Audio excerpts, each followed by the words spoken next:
مرحبا بكم في قناتي.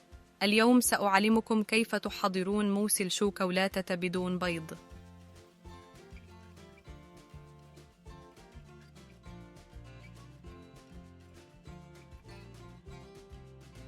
هذا الحلا يتكون من 3 مكونات رئيسية: الشوكولاتة، حليب، جيلاتين.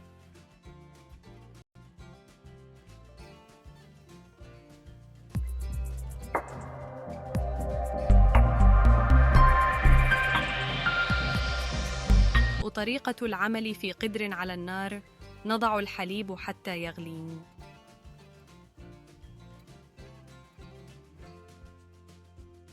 نذوب ملعقة من الجيلاتين بملعقتين كبيرتين من الماء الدافئ.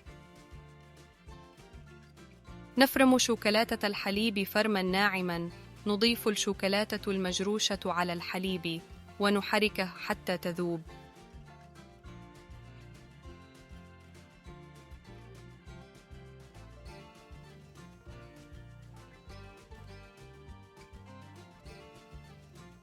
نستمر بالتحريك لمدة 3 دقائق على نار هادئة، ثم نرفع القدر عن النار. نضيف الجيلاتين إلى الخليط ونحرك جيداً.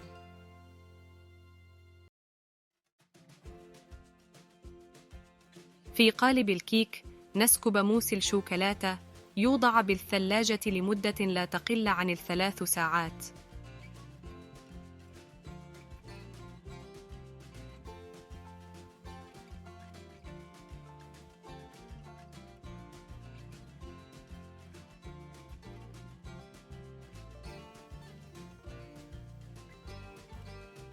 نخرجه من القالب ويقدم بالصحة والهناء.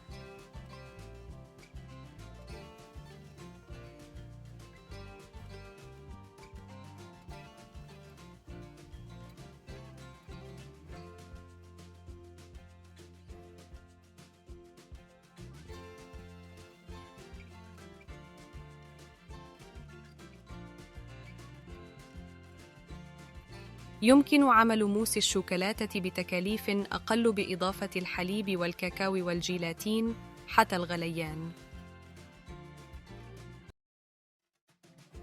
يسكب في قالب ويوضع بالثلاجة ل3 ساعات. نخرجه من الثلاجة ونقطعه ويقدم. وهكذا أصبح لدينا موس الشوكولاتة والمناسب لجميع المناسبات.